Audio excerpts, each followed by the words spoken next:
And Money Sense Reader had a question. She wanted to know, how much money did you have to save by age 60 to have an income of $45,000 a year after tax to age 85? And I've got that illustrated here. This is 2% inflation. So I'm going to show a number of different solutions. And one of the solutions is going to be at age 75. We're not going to inflate the $45,000 anymore. We'll just straight line it across here. Because generally, if somebody's spending, this much money at age 65, they're not going to be spending the same amount at at this age here. So over here, we can see these are the investments. We need about $222,000 to get you through to age 85. You can see we're drawing down fairly quickly. This is because we're not collecting CPP and OAS until age 65. And if I look at the cash flow for a second, we'll go in here.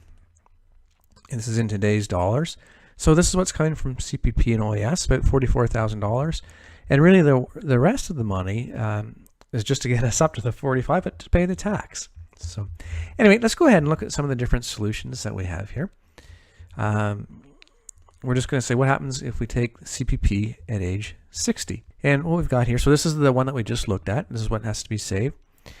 Taking the CPP at age 60 and OAS at 65, we can see here we need about 234. Over here was 231, so just a little bit more over here. But what's interesting is we're not drawing down as fast, and the money's running out at the same time, but we have more money over time. So it's possible we might have a higher rate of return on the investments on this side than we do over here. Let's see what happens if we take CPP at age 70. We can see here, again, we needed the 231 over here. We're about 325, so almost $100,000 more.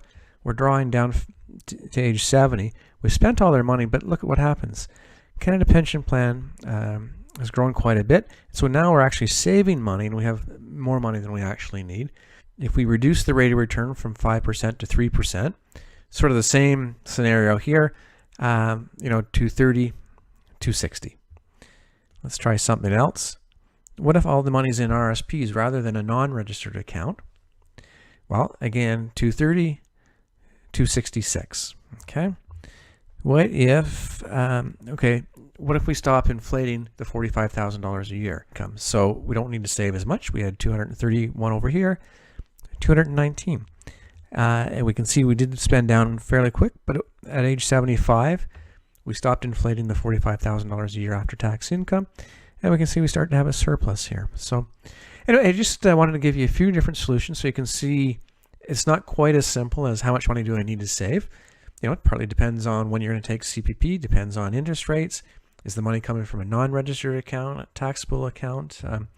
And how much are you actually going to spend in retirement? Is it going to be consistent all the way across? So anyway, I hope this is helpful. And if you have any questions, please let me know. Thank you.